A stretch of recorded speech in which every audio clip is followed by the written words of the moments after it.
Gentlemen, what did we find out today? We found out that Saitama is a beast. Something we should have knew. Something I've been trying to tell people. Saitama built different. My boy, obviously spoilers for the latest manga chapter of One Punch. Man, the GOAT, you know what I'm saying? Shout out One, shout out goddamn Murata, man. These two is the best combination. I think right now the best manga, webcomic, whatever, worth reading is One Punch Man. I think One Punch Man is the best thing out right now, followed by Jujutsu Kaisen and Chujin X. I think those are the three best titles right now. I know Spy X Family is great, it's phenomenal, but for me, it's too... The impact isn't the same. It's fun, it's great, it's emotional, but the long-lasting impact isn't the same, bro. Like, I don't feel like Spy X Family gonna change my life, my way of thinking, my way of... You know what I'm saying? Like, Naruto don't change my way of thinking at some point when I was growing up, And One Punch Man is oh, man. This chapter was just different. Different gravy. Look, I think I already told you that, Awakened Garou, or obviously Cosmic Garou, is stronger than Boros.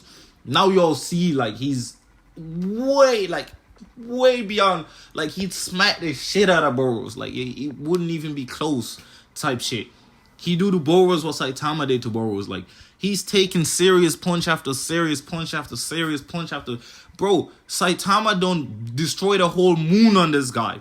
And he took it, bro. He tanked that shit, bro. Like, serious table flip. And now you gotta understand, Saitama is fighting with one hand. You know what I'm saying? And he said he can go all out, but I don't really think that's true. And I'll explain why. I think he'll go more out than he's ever done. But I don't think it's all out for several reasons. The core in his hand, that he's doing everything to preserve. And I love that. And I love that as he's fighting Garou, he holds that core with his life. Like, he really, like, there's an emotional impact there. Like, he really cares for Genos. Like, that's probably his favorite person. That's his best friend, I would say. I would argue, alongside King, right? I think, Saitama's been pretty lonely up until he met Genos, and then King, and then, Bang, and everybody else. And I think Tatsumaki and Fubuki and all of them have become somewhat meaningful to him, but I think Genos has been the most meaningful to him for several reasons, and I think it's really great to see that progression. I think that's something that I think the webcomic lacks a little bit. I think he cares for Genos a lot in the webcomic, but I think this right here portrays just how much that, like, if somebody to death was going to make Saitama a villain, it would be Genos's. And you can see that, like, he didn't care if the world was destroyed at that moment, because that punch was literally going to destroy the world.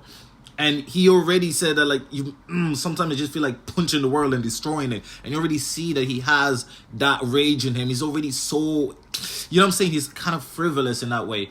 And I think it's interesting here.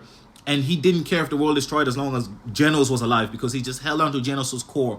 And then everything else, fuck it, I don't care. You know what I'm saying? And that was really intriguing to see that. It was really, really intriguing to see that. And he punched.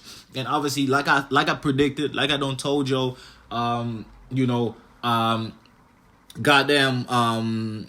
Blast would teleport them away, which he did, or stop them, and he did. He teleported them away, but they were still, like, just above the stratosphere, which would still probably leave too much damage, potential damage to the Earth. Which, I mean, there was still a massive explosion there. So then, his teammates popped up and said, okay, we're going to enhance your powers and push your dimension as far as we can, which push it all the way out to Jupiter. I don't know if you know how far that shit is and how much power it would take to do that shit, but that's far as shit, bro. They pushed him all the way to Jupiter, his moon, and that's where they're fighting at, which kind of allows, One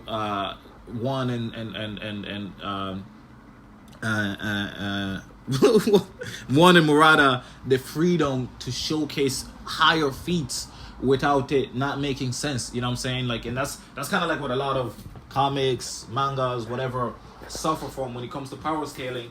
Because if these characters are as powerful as they're supposed to be portrayed, then they should really just be destroying the planet every fucking time they fight. And I think, I think One and Murata creating this scenario and giving people the abilities that kind of gives them the freedom to do that was very, very smart and acute. And you know, the fact that Blast was like, okay, like all I'm worried about is the planet. Like I can definitely send him out, but he's like, fuck, this is not far enough.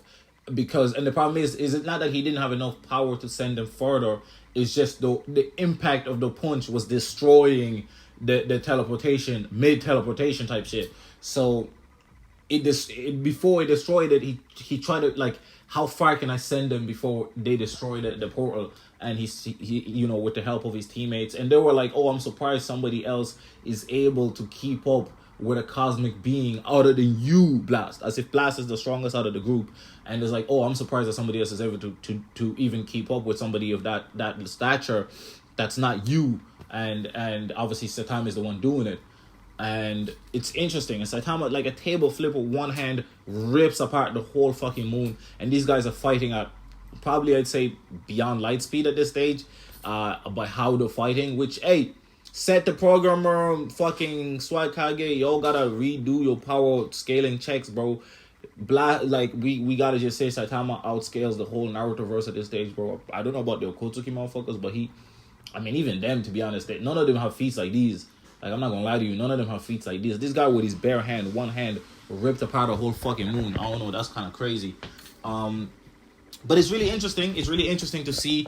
Really, really interesting to see this chapter. Again, the emotional impact for me was the best thing about it. Just the care he had for Genos. The fact that he tried to tuck, you know, Genos in his top or whatever. But he's like, nah, if it could fall, I'm not losing this guy. You know what I'm saying? I guess I'm just going to have to hold on to it.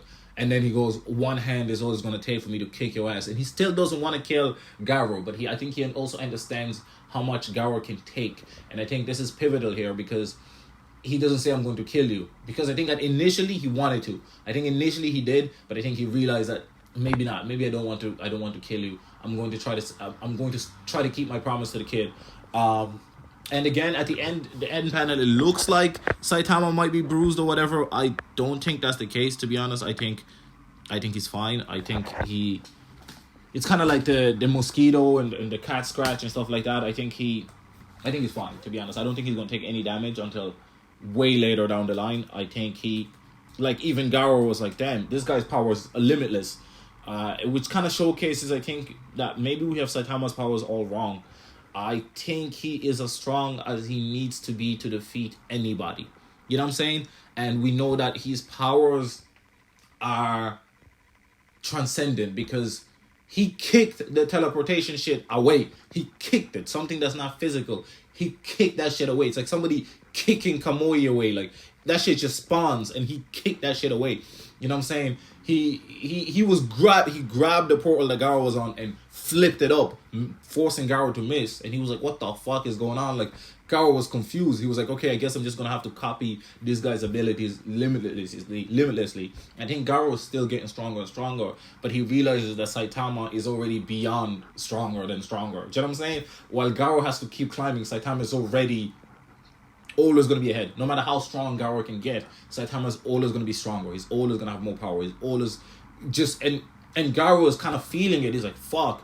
But Saitama is still completely unfazed. He got hit with like every technique under the sun. And he was just like, stop with all this bullshit and fight me with your goddamn martial arts. Because he just wants a fist fight. He doesn't care about no other bullshit. Like, my guy's touching and gripping shit that's untouchable, bro. He grabbed that portal and flipped it, bro. That's crazy. But it's such an exciting chapter, such an exciting time. They're now fighting off just the remains of the destroyed moon, and I like that the moon is still in a round shape, because that's what you would expect. You know, anything with high mass, and a lot of it always naturally forms back into a circle. So it over time it should just squash back together to create a moon again. Obviously, some of the particles will fly away because of the impact of him flinging it, but a lot of it will eventually just recollapse. And over time, when the weight gains more and more and the structure becomes bigger and bigger, it's going to fall faster and faster and create heat and da-da-da-da-da. But anyway, that's just a bunch of science mumbo jumbo that I hope I'm correct about, you know what I'm saying? But yeah, so that's just the interesting thing about the whole chapter, man. I'm really, really excited for the next chapter. I'm just so happy with how it's going. I love the fact that they redrew some of the earlier chapters during the Garou Saitama fight. And I still want him to have that conversation when he defeats him. I think Garou is definitely going to give up at some point, because he just realizes that this guy is just not fucking feasible at all. But I love that they extended the fight and showcased to these bum ass motherfuckers that Boros is nowhere near the level of Garou. I mean, we've been trying to tell you, Zonin been trying to tell you, and I think that Zonin is a prophet when it comes to One Punch Man. Like, he really knows his fucking shit, bro. I'm not gonna lie to you. But yeah, I'm just, you know, he's my favorite, you know, One Punch Man creator. He's actually one of the reasons, he's the reason I started reading the webcomic before I just watched the anime and read the manga. But he got me to read the webcomic because he made such interesting videos about it. So I always got to give props to Zonin. You know what I'm saying? I think a lot of people, you know, try to contest with him, but he's always eventually pretty much proven right 90%, I say 95% of the time with his One Punch Man takes. He's very acute when it comes to it. He's very thoughtful about it. He thinks about it, and he's done the research beyond most of us. And yeah, and he predicted a lot of what's happening now, like that. Oh, you know, definitely they'll be sent somewhere else, and that, you know, Awakened Garou is gonna be a lot stronger than Boros and is stronger than Boros. And people like, you know, Garou was overhyped, and clearly he was not fucking overhyped. And yeah, deal with that shit. Goddamn it, y'all attacking us when we told y'all that Awakened Garou or Garou was gonna be stronger than Boros. Y'all attacking us when the chapter didn't do what, you know, we said it's gonna do, and now we attacking your bum ass back for doubting us. You know what I'm saying? For doubting motherfuckers that really do the research and do the. I'm just attacking motherfuckers. Anyway, man, it's been your boy Supreme Cheer to God. I hope you guys enjoyed that One Punch Man chapter as much as I did. If you have not read that shit, bro, go read that shit. And while you watching this goddamn video, bro, go read that shit first, man. That shit is sensational, bro. And I'm out.